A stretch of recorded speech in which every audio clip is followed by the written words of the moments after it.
ilmu fardu ainnya, tauhid dan fikih juga tasawufnya. Semoga Allah balas jasanya.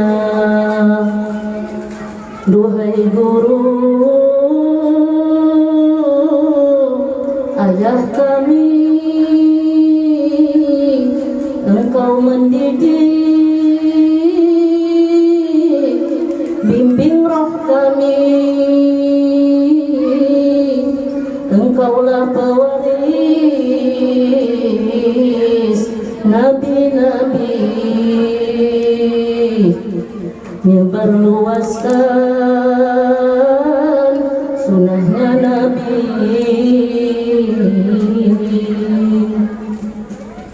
Cahaya sekumpul Allah masyhurkan, berbagai ulama habaib datangan, berbagai penjuru dunia datangan, Mekah hadral maut tak ketinggalan. Seorang ulama Allah kompletkan, suaranya merdu, wajahnya tampan, tinggi badannya indah menawan, siapa ketemu tunduk dan sopan. Musala raudah tempat ngajarnya, bermacam ilmu serta wiridnya. Sebagai ulama ikutkan nabinya, yang Islam padanya amat banyaknya. Beliau terkenal murah hatinya, murah hartanya, sosial hatinya. Setiap tamu dan yang mu'alafnya diberinya duit dengan kasihnya. Masjid Martapura dan pesantrennya ikut menaruh celengan amalnya. Hasilnya puas banyak dapatnya, berkah ilmunya, berkah nurunya. Sekumpul masyhur terbanyak muridnya, lebih 10.000 orangnya. Terlebih-lebih waktu maulidnya, kompleks sekumpul tak memuatnya. Beliau keturunan Syekh Arsyadnya,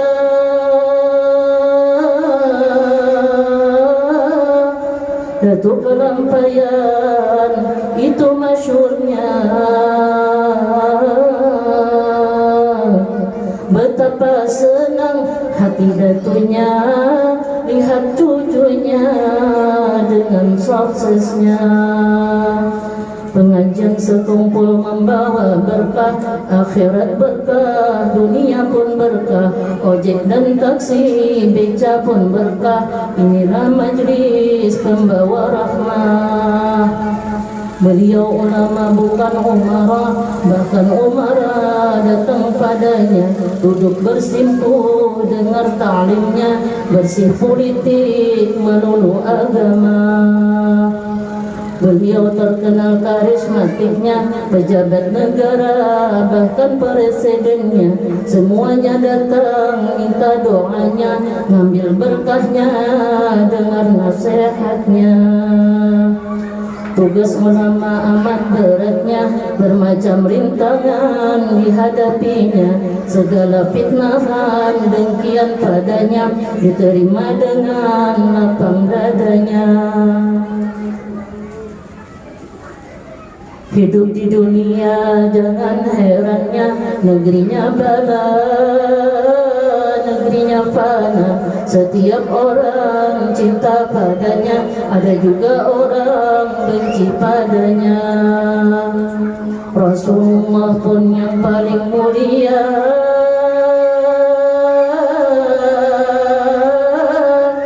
ada yang beriman, ada yang kafirnya. Dari Nabi Adam hingga kiamatnya, ada yang suka, ada yang bencinya. Sebelum tiba waktu wafatnya, komplikasi penyakit Allah ujinya. Hatinya sabar terus berobatnya, sakit menambah tinggi pangkatnya. Di dalam sakit terus ngajarnya, seolah penyakit tak dirasanya. Inilah hamba Allah mencintainya, tanda Allah cinta disakitkannya. Kini tibalah waktu wafatnya, Rabu malamnya, subuh waktunya, tanggal 5 bulan Rajabnya, samping musala Raudhah makamnya.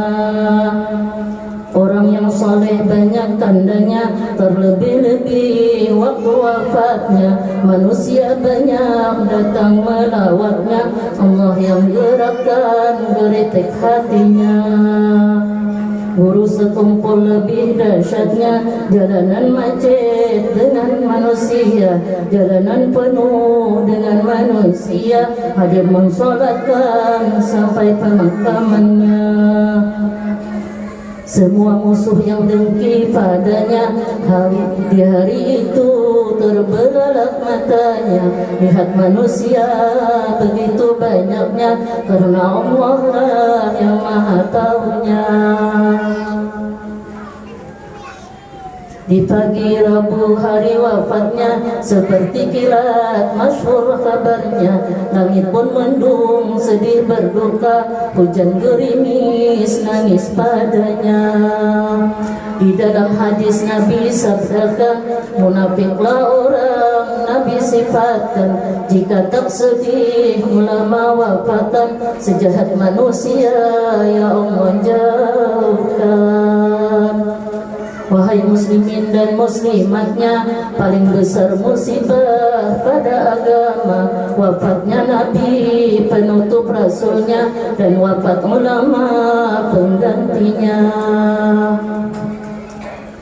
Duhai ayah, guru sekumpul,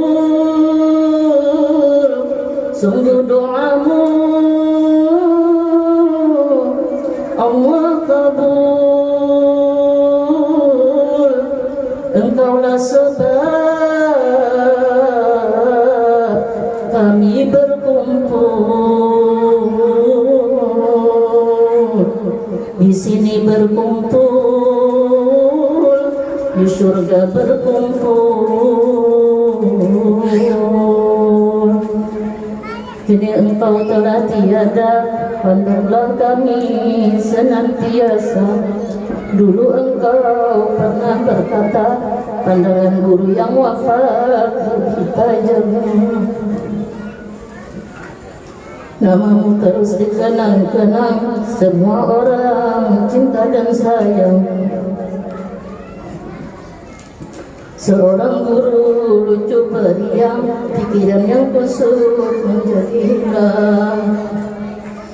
Engkaulah figur yang Nabi gambarkan, berikan ilmu dan beri amalan.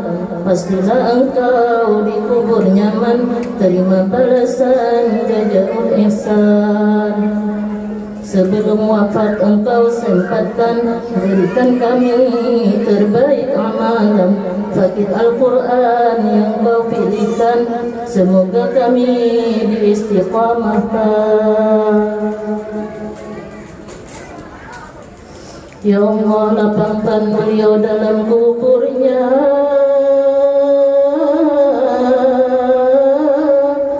turunkan rahmatmu banyak-banyak padanya. Ciumkan beliau bau syurganya, semua dosanya hilang dan sirna. Ya Allah, kami pun mohon ampunan,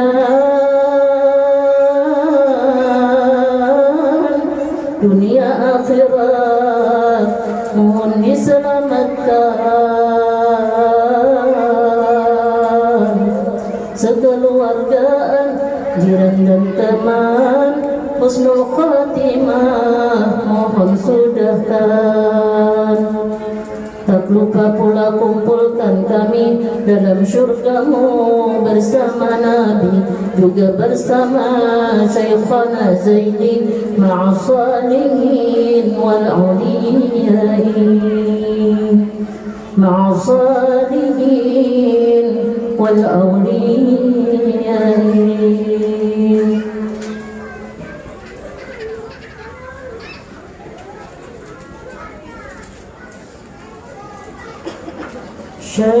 شيخنا زيني حبيب الله شيخنا زيني حبيب النبي شيخنا زيني حبيب الله شيخنا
warahmatullahi wabarakatuh. Alhamdulillahirabbil alamin hamdan yuwafi ni'amahu wa yukafi mazidah. Wassalatu wassalamu ala sayyidina Muhammad bin Abdillah wa la hawla wa la quwwata illa billah. Amma ba'd. Hadratul mukarramin, para asatidzah wabil khusus yang saya hormati dan ulama muliakan, Al-Ustaz Ramlan, Al-Ustaz Abdul Razak, dan juga para ibu-ibu panitia terselenggaranya daripada Isra wal Mi'raj Nabi Muhammad sallallahu alaihi wasallam, beserta para kru yang membantu, yang mana insyaallah berkah daripada capeknya kita, duduknya kita, panas-panasan sampai semuanya kipas-kipas ya. Insyaallah setiap tetesan yang mengalir di tubuh pian semua itu bisa mendatangkan daripada ridhonya Allah Subhanahu wa taala, dan insyaallah bisa mampu menggembirakan hati Nabi Muhammad sallallahu alaihi wasallam. Amin amin ya rabbal alamin. Alhamdulillah, setiap sebelum asar selalu diawali dengan pembacaan maulid, kemudian dilanjutkan dengan syair sekumpul, yang mana insyaallah kita niat untuk bisa mendapatkan keberkahan beliau juga, keberkahan daripada walinya Allah Subhanahu wa taala. Kemudian dilanjutkan dengan ceramah agama, pembacaan ayat suci Al-Quran, dan juga ceramah agama. Dikatakan pernah Nabi Muhammad SAW ketika Mi'raj, beliau bertemu dengan seorang malaikat, yang mana malaikat tersebut dikatakan tangannya banyak. Tangannya banyak. Nabi SAW heran, tanya kepada malaikat Jibril, wahai Jibril, siapa itu? Akhirnya dikatakan oleh Jibril, ya Rasulullah, itu adalah seorang malaikat yang mana tugasnya adalah mencatat daripada jumlah tetesan hujan yang turun ke muka bumi ini dari mulai zaman yang Nabi Adam sampai hari kiamat kelak. Subhanallah. Bisa biar itu? Bisa. Udah sehari aja hujan gerimis aja bisa gitu. Nggak bisa ya. Walaupun profesor ahli matematika nggak bisa, tapi ini adalah kuasanya Allah Subhanahu wa taala. Tanya Nabi, apakah malaikat tersebut bisa menghitung? Bisa. Kemudian Nabi tanya, apakah ada sesuatu yang nggak bisa dihitung oleh malaikat tersebut? Dijawab oleh malaikat Jibril alaihissalam, ada ya Rasulullah. Apa itu? Yaitu pahala yang diberikan oleh Allah kepada umatmu tatkala mereka bersalawat kepadamu. Sallu ala Nabi Muhammad, sallu ala Nabi Muhammad, sallu ala Nabi Muhammad. Syukur biar jadi umatnya Nabi Muhammad, dapat amalan khusus yang mana pahalanya luar biasa. Masya Allah, alhamdulillah. Dalam satu tahun ada maulidan, ada Isra Mi'raj, ada Muharraman, ada Ramadan. Masya Allah, kumpul terus. Senang jadi umatnya Nabi Muhammad. Sebagaimana dikatakan kemuliaan-kemuliaan yang diberikan oleh Allah Subhanahu wa taala kepada umatnya Nabi Muhammad. Di antaranya yang pertama, Allah jadikan umatnya Nabi Muhammad mereka rata-rata lemah. Supaya apa? Supaya mereka tidak sombong. Kalau dibanding umat zaman dahulu, umatnya Nabi Muhammad ini masih masuk dalam kategori lemah-lemah. Zaman dahulu Masya Allah badannya keker-keker, nggak usah fitness, nggak usah nge-gym. Tapi kalau sudah suruh angkat-angkat, luar biasa kekuatannya. Beda sama yang sekarang ya. Kadang suruh angkat meja aja uyuh sudah. Aduh lapah. Lemah mereka. Kenapa? Supaya mereka tidak sombong. Ini termasuk kekhususan umatnya Nabi Muhammad. Kemudian yang kedua, Allah jadikan umatnya Nabi Muhammad rata-rata mereka berbadan kecil, rata-rata mereka berbadan halus. Supaya apa? Supaya nafkahnya nggak berat. Nafkahnya nggak berat. Jadi kadang halus saja makannya sudah banyak. Ya. Masya Allah, kalau sehari itu nggak cukup makan 3 piring. Cemilan itu wajib. Ada pentol, nanti pulang buka gorengan. Macam-macam cemilannya. Makannya banyak, padahal badannya halus. Allah jadikan umatnya Nabi Muhammad ini berbadan kecil supaya apa? Nafkahnya nggak berat dibanding umat zaman dahulu. Masya Allah, badannya besar-besar. Kalau pian ziarah ke makam Nabiullah Hud di Yaman sana, makamnya itu 10 meter. 10 meter. Bayangkan ya. Kemudian ada para walinya Allah juga panjang-panjang, besar-besar mereka. Ya. Dan umatnya Nabi Muhammad ini Allah berikan kekhususan mereka badannya nggak terlalu besar dibanding umat zaman dahulu. Supaya apa? Supaya nafkahnya nggak berat. Kemudian Allah jadikan umatnya Nabi Muhammad rata-rata mereka miskin. Supaya apa? Supaya hisabnya nggak berat. Supaya hisabnya nggak berat. Pingin miskin? Pingin? Hisabnya nggak berat? Hah? Gak mau? Loh, kalau pian semakin banyak harta, tambah banyak hisabnya nanti. Pian punya baju, bajunya itu dari mana dapatnya? Beli di mana? Uangnya gimana dapatnya? Kemudian dipakai apa bajunya? Oh, dipakai Isra Mi'raj. Nggak apa-apa sudah. Bangsa Muhammad. Dipakai sholat, dipakai pengajian, nggak apa-apa sudah. Tapi kalau dipakai hal-hal yang tidak berbau ibadah, takutnya memberatkan hisab. Rata-rata umatnya Nabi Muhammad ini kategori banyak yang menengah ke bawah. Supaya apa? Hisabnya nggak berat. Tapi kalau ada orang misalnya diberikan amanah oleh Allah harta yang berkecukupan dan dia ahli sedekah, maka insya Allah dia juga akan masuk surga bi ghairi hisab. Amin. Karena 3 golongan yang akan masuk surga duluan. Yang pertama adalah golongan orang dermawan, yang kedua orang yang mati syahid, dan juga ulama. Insyaallah Allah menja'alna minhum. Amin. Yang keempat, Allah jadikan umatnya Nabi Muhammad mereka rata-rata berusia pendek. Berusia pendek dibanding usianya umat zaman dahulu 800 tahun, 900 tahun, bahkan 1000 tahun. Umatnya Nabi Muhammad rata-rata 60 tahun. Kalau di atas 60 tahun itu bonus. Ada yang sudah di atas 60 tahun? Insyaallah panjang umur, sehat afiat. Rata-rata mereka usianya pendek, tapi mereka oleh Allah Subhanahu wa Ta'ala diberikan amalan yang mana jika mereka beramal pahalanya sama seperti ibadah bertahun-tahun. Lailatul Qadar khairun min alfi syahr. Lebih baik daripada 83 tahun pian ibadah di malam Lailatul Qadar.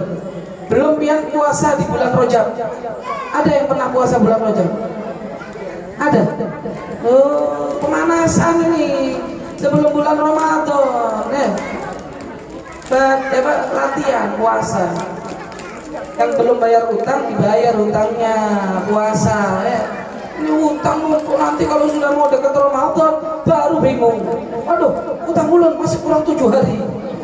Belum dibayar utang puasanya. Jangan, dari mulai bulan Rajab sudah dibayar pelan-pelan, 1 hari, 2 hari. Senin Kamis itu diniati puasa sunnah dan juga puasa qadha. Paham ya? Jadi Allah jadikan umatnya Nabi ini berusia pendek, tapi diberikan amalan oleh Allah seolah-olah mereka ibadah bertahun-tahun. Kemuliaan umatnya Nabi Muhammad.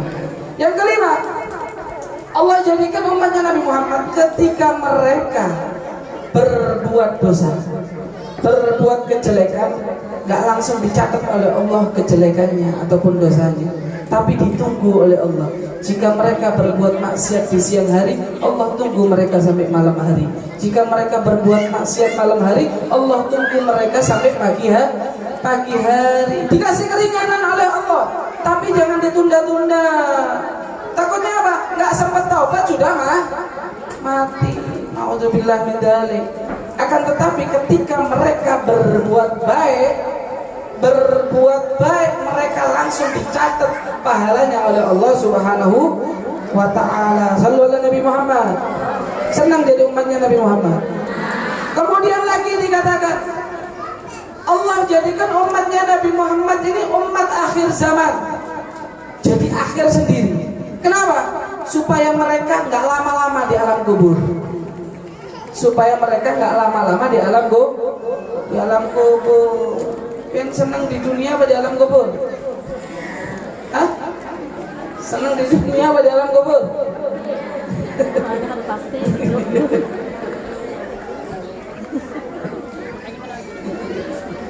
Jadi Allah jadikan umat akhir zaman supaya tidak lama-lama di alam kubur. Bayangkan mulai zamannya Nabi Adam, berapa ratus, berapa ribu tahun itu di alam kubur. Tapi umatnya Nabi Muhammad Allah jadikan umat akhir zaman supaya mereka nggak lama-lama di alam kubur. Dan Allah jadikan mereka umat akhir zaman supaya apa? Supaya ketika mereka berbuat jelek, kejelekan mereka tidak dibuat bahan omongan oleh umat setelahnya. Kalau umat zaman dahulu, umat Nabi zaman dahulu masih bisa dibicarakan oleh umat zaman sekarang. Oh, umatnya zamannya Nabi Isa, Nabi Musa, Nabi Ibrahim, Nabi Allah Hud, Nabi Allah Lut dibicarakan. Tapi umatnya Nabi Muhammad ini umat akhir zaman, umat yang terakhir. Maka ketika mereka berbuat jelek, daripada kejelekannya tidak bisa dibicarakan oleh umat setelahnya, karena nggak ada umat lagi setelah umatnya Nabi Muhammad. Maka kita syukur jadi umatnya Nabi Muhammad. Alhamdulillah. Wujud rasa syukurnya kita apa? Yaitu sama-sama memperbanyak sholawat. Kata Rasulullah, paling dekatnya seorang hamba denganku nanti di hari kiamat adalah mereka yang paling banyak sholawat kepadaku. Shallu ala Nabi Muhammad. Di bulan Rajab, alhamdulillah selalu istiqomah. Ini ulun mulai kemarin hari Senin, kemudian sekarang Kamis, nanti ini lanjut ini safari ibu-ibu berapa hari ini, terus lanjut terus di bulan Rajab. Untuk apa? Hidupkan bulan Rajab. Ya, alhamdulillah syukur ada majelis, ikuti terus. Kita kalau udah di rumah, kalau udah harapan kita mau beramal banyak, tapi ketika di majelis kesempatan kita untuk menambah amal. Ulun mau nanya, di rumah banyak istighfar atau enggak? Bulan Rajab kan dikatakan bulannya kita dianjurkan untuk memperbanyak istighfar. Ulun mau nanya, di rumah kira-kira banyakan nonton TV ataupun megang HP atau banyak istighfar? Megang HP, nonton TV, Netflix, Korea, macam-macam sudah. Istighfarnya, tasbihnya kada tercapai, nggak dipegang. Ulun mau nanya, ada nggak di sini yang istiqomah mengamalkan sudah sebelum masuk bulan Rajab, masya Allah, nge-share, luar biasa share. Inilah pagi dan sore dibaca, ataupun pagi dan maghrib, habis subuh dan maghrib baca Rabbi firli warhamni wa tub alayya, dipajang, jangan lupalah dibaca. Pas sudah masuk bulan Rajab, parah. Nggak ada yang ngamalkan, nggak ada yang baca. Nggak apa-apa, bagus ikut men-share, tapi jangan lupa juga diamalkan. Rabbighfirli warhamni wa tub alayya, setiap habis subuh dan juga setiap habis maghrib. Diamalkan nggih? Insya Allah. Kemudian di bulan Rajab ada peristiwa besar juga. Apa itu? Yaitu ditiupkannya roh Nabi Muhammad sallallahu alaihi wasallam ke rahim Sayyidah Aminah. Ibunya Rasulullah namanya siapa? Aminah. Ayahnya namanya siapa? Abdullah. Luar biasa. Rasulullah punya abah namanya Sayyid Abdullah. Ganteng beliau ini. Suami daripada Sayyidah Aminah. Sayyid Abdullah ini ketika beliau menikah, dikatakan ketika Sayyid Abdullah menikah dengan Sayyidah Aminah, itu dikatakan lebih daripada 200 wanita yang patah hati nasional. Sebagaimana Ustadz Rozak ketika menikah dengan istrinya, Masya Allah, 1 Kuala Kurun, hari patah hati nasional. Subhanallah. Tepat ketika 29 Ramadan. Iya betul. Hah? Apa tuh? Nikahnya 29 Ramadan, Masya Allah. Hari Raya Bujuran gitu ya. Allahumma shalli ala Muhammad. Beliau sangat tampan dan akhirnya memiliki anak yaitu Nabi Muhammad sallallahu alaihi wasallam, yang mana akhir daripada para anbiya, dan juga beliau memiliki fisik tanpa cacat sedikit pun, sehingga tidak ada celah untuk orang-orang yang membenci Rasulullah untuk mengatai daripada Rasulullah sallallahu Nabi Muhammad. Dan di bulan Rajab juga ada yang namanya peristiwa Isra wal Mi'raj. Subhanalladzi asra bi'abdihi lailan minal masjidil haram ilal masjidil aqsa alladzi barakna haulahu linuriyahu min ayatina innahu huwas samiul basir. Dia hafal bu. Masa dia Isra Mi'raj mendengarkan korek baca ayat itu kada hafal-hafal. Dia hafal. Cukup dengarkan, insya Allah sering-sering dengarkan bisa hafal sama kayak baca Yasin. Lah Rasulullah ketika Isra Mi'raj, nah ini akhirnya mendapatkan oleh-oleh daripada kepulangan beliau daripada peristiwa Isra wal Mi'raj, akhirnya mendapatkan perintah sholat 5 waktu. Sholat 5 waktu. Di sini ulun nggak mau panjang lebar. Jaga sholat. Jangan sampai memperingati Isra Mi'raj, memperingati ulang tahunnya sholat, bulikan kada sembahyang, bulikan langsung pantul daripada baju-bajunya, ternyata langsung ke taman, pameran atau pemakanan. Ayo kita kemana? Masya Allah. Akhirnya nggak sholat dijaga.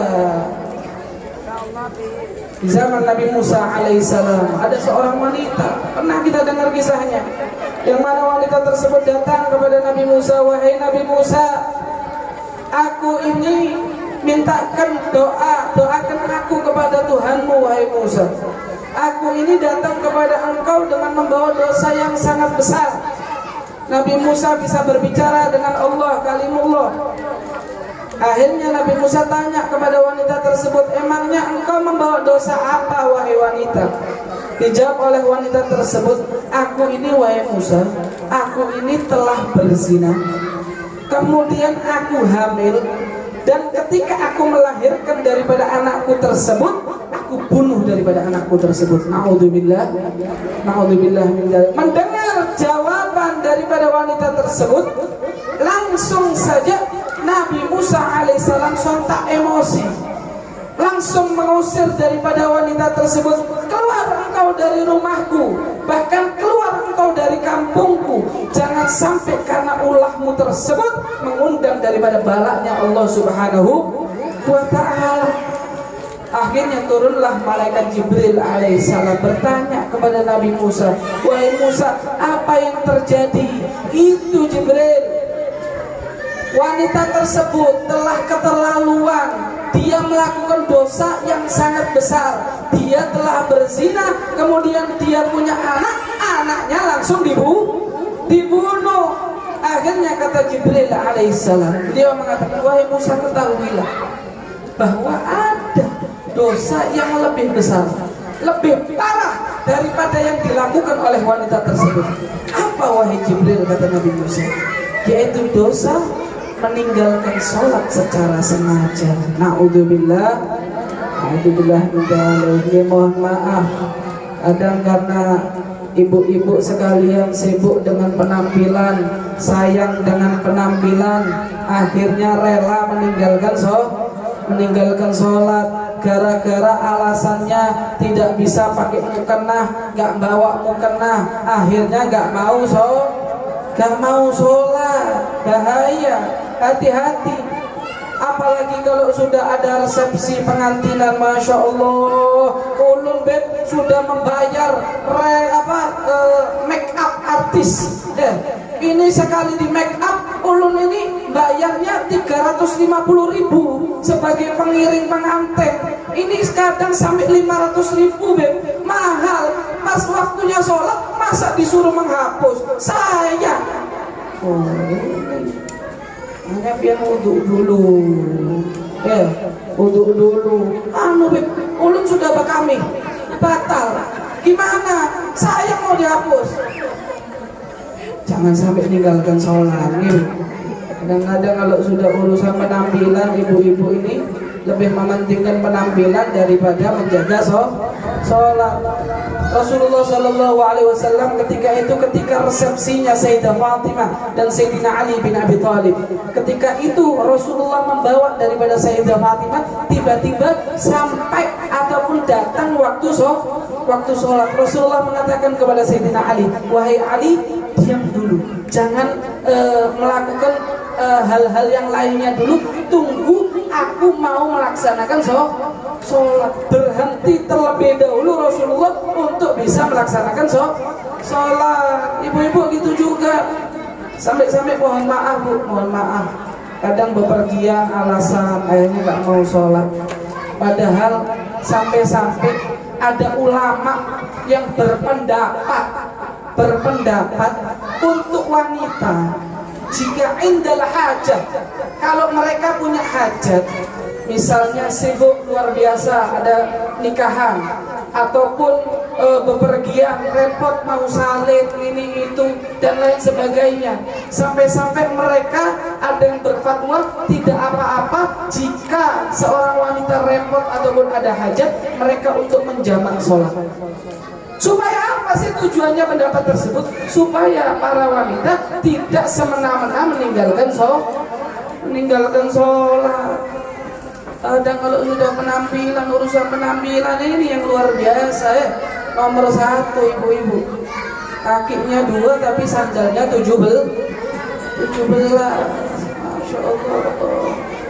Bagaimana dikatakan oleh Habib Abu Bakar kemarin, kalau sudah urusan pakaian ya, awas, milih pakaian paling lama, padahal bajunya banyak,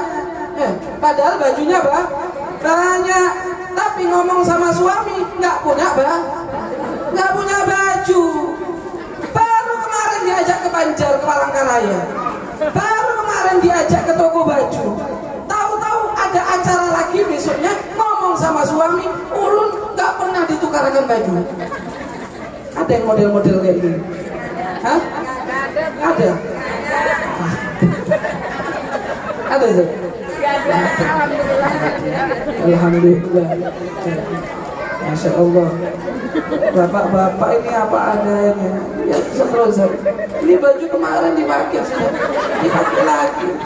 Tadi. Ulun ya Allah. Ibu-ibunya Masya Allah. Kemarin, sekarang beda lagi. Andai nanti malam ada acara, beda lagi. Tapi kalau sudah ke suami, ngomongnya nggak punya baju, habis baju dulu. Padahal satu lemari isinya bajunya istri. Suami di pojokan kamar. Satronlan, masya Allah. Apa adanya? Alhamdulillah. Intinya jangan tinggalkan sholat. Jangan sampai apapun kesibukan biar pulang setelah acara ataupun di perjalanan, jangan lupa bawa mukena. Setelah acara langsung buka baju, bersihkan make upnya, langsung laksanakan sholat. Insya Allah kita membawa berkah daripada peringatan Isra wal Mi'raj. Kita bisa jadi hamba yang lebih baik lagi. Kita bisa menjadi hamba yang benar-benar diakui sebagai umatnya Nabi Muhammad sallallahu alaihi wasallam. Amin ya rabbal alamin. Wallahu a'lam bishawab. Wassalamualaikum warahmatullahi wabarakatuh.